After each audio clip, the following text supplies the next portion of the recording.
Assalamualaikum warahmatullahi wabarakatuh. Semangat pagi anak-anak yang soleh dan solehah kelas 5. Alhamdulillah hari ini kita akan belajar bersama Bu Ulfa mengenai AKM numerasi.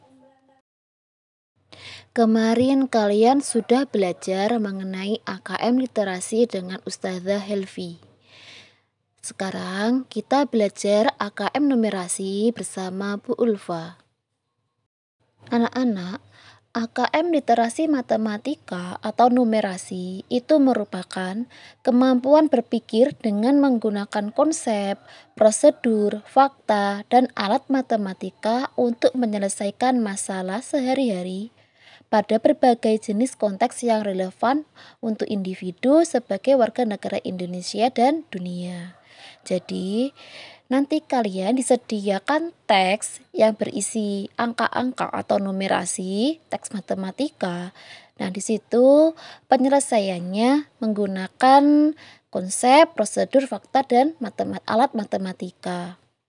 Nah, selain diperlukan sebagai literasi membaca, siswa juga dituntut untuk bisa memiliki kemampuan numerasi yang baik agar ketika kita dihadapkan pada sebuah persoalan yang berhubungan dengan kehidupan sehari-hari, maka dapat memahami masalah dengan baik dan dapat memecahkan masalah tersebut.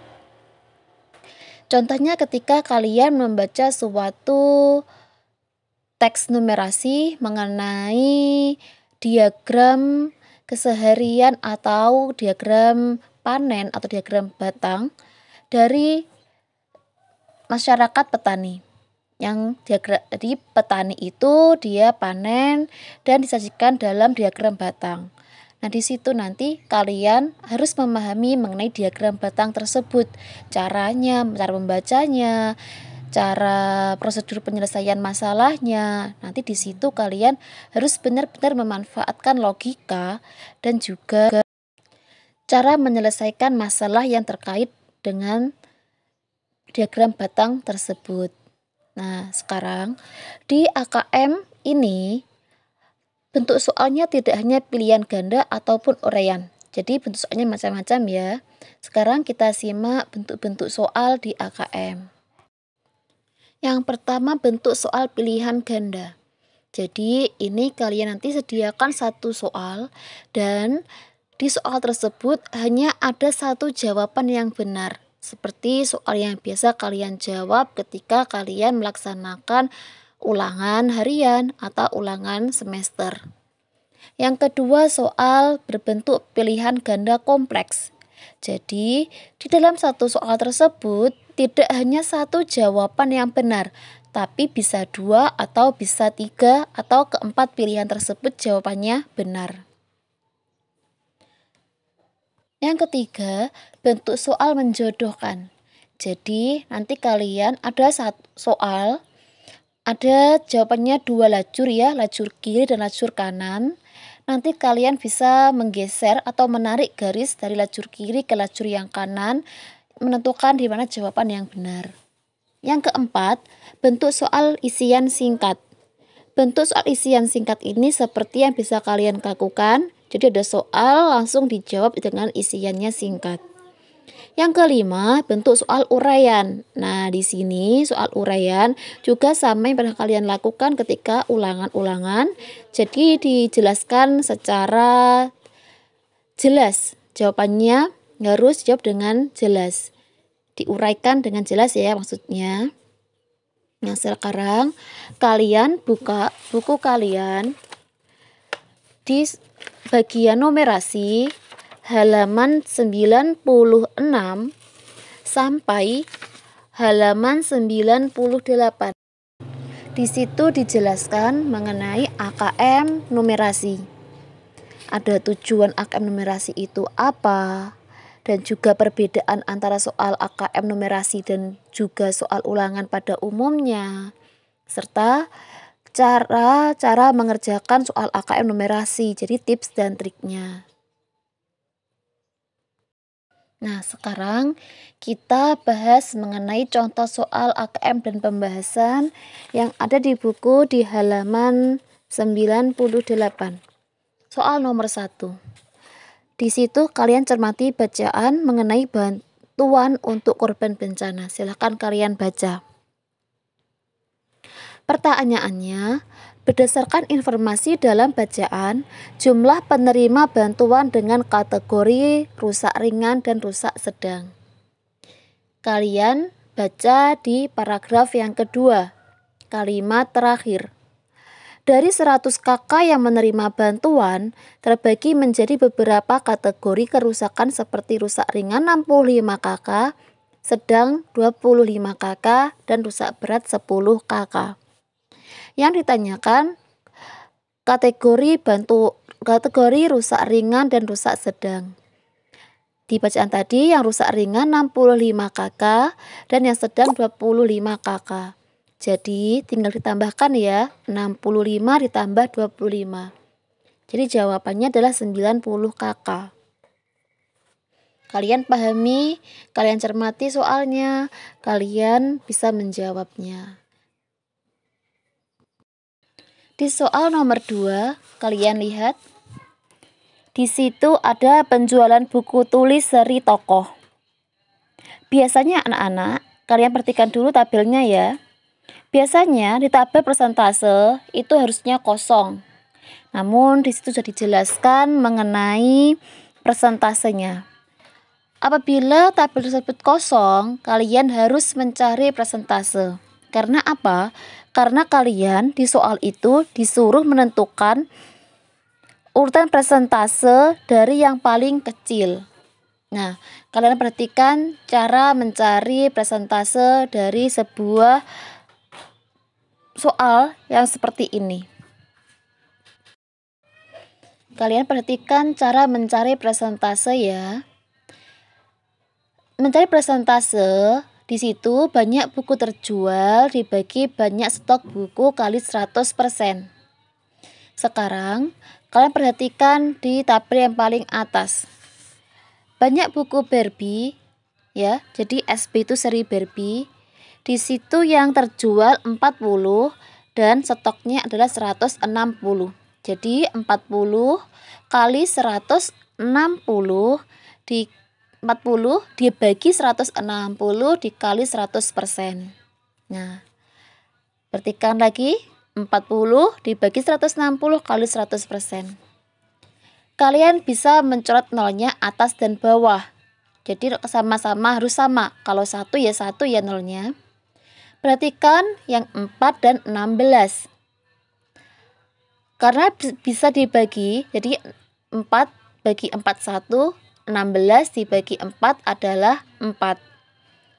Lalu atas 1 kali 100 dibagi yang bawah itu kan 4 tadi hasilnya, kali ya persen. Jadi 100 dibagi 4 adalah 25%.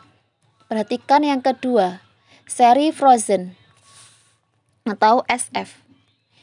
Jadi itu terjual 20 dan stoknya 60. Tuliskan 20 dibagi 60 kali 100%. Sama, coret atas bawah bisa, nolnya dulu. 2 bagi 2, 1. Dan 6 bagi 2 hasilnya adalah 3. 1 kali 100 per 3%. Jadi sama dengan 100 dibagi 3 adalah 33%. Kita bulatkan ya, harusnya 33,3%. Yang ketiga adalah seri superhero atau SS. Perhatikan, di situ 24 yang terjual dan stoknya adalah 60. Jadi 24 dibagi 60 kali 100%. Jadi adalah 24 per 60 itu bisa dibagi 12 ya anak-anak. Jadi 24 dibagi 12 hasilnya 2. Dan 60 dibagi 12 adalah hasilnya 5. 2 kali 100 nanti 2 kali 100 adalah 200 per 5 yang bawah. 200 dibagi 5 hasilnya adalah Atau 20 bagi 5 kan 4. Jadi 200 dibagi 5 hasilnya 40%. Bisa ya. Untuk yang seri Upin Ipin SO, coba kalian sendiri pakai cara yang tadi. Nanti ketemu hasilnya adalah 50%. Jadi anak-anak, urutan penjualan buku tulis dari persentase yang paling kecil, yang pertama adalah SS di seri superhero, lalu SB seri Barbie, yang ketiga SF seri Frozen, dan yang terakhir adalah SU seri Upin dan Ipin. SS, SB, SF, dan SU. Perhatikan soal nomor 3, isi piringku. Kalian baca baik-baik soal tersebut. Nah, di sini itu ada pernyataan setuju, tidak setuju di soalnya ya. Ini merupakan contoh soal pilihan ganda kompleks. Jadi jawabannya bisa 2 atau bisa 3 yang benar. Sekarang atau pokoknya semua harus diisi ya. Ditentang mana yang setuju dan tidak setuju. Yang benar entah 2 atau tidak ada yang setuju atau semua salah, itu juga bisa. Sekarang kalian baca dengan baik-baik karena di situ meskipun soalnya seperti kalian lihat bacaan, tapi penyelesaiannya menggunakan matematika. Sekarang perhatikan cara mengerjakan atau membuktikan pernyataan itu benar atau salah. Jadi kalian bisa centang mana yang setuju dan mana yang tidak setuju. Perhatikan pernyataan 1. Kalian disuruh membandingkan proporsi makanan pokok apakah 3 kali proporsi makanan lauk. Kalian baca, proporsi makanan pokok di situ 1/3 dan lauk pauk 1/6. Jadi makanan pokoknya 1/3, lauknya 1/6. Kita kalikan dengan 6. Ya, supaya yang sama 1/3 dan 1/6 tersebut dikalikan 6. 1/3 kali 6, coret atas bawah bisa ya. Jadi 6 bagi 3 adalah 2, 2 kali 1 2. Jadi pokoknya 2. Sekarang cari yang lauk 1/6 kali 6. Hasilnya adalah 1. Jadi makanan pokok itu 2, makanan lauk untuk proporsi lauk 1. Bisa kita ibaratkan anak-anak, ketika kalian makan nasi itu 2 piring jatahnya dan lauknya adalah 1 piring.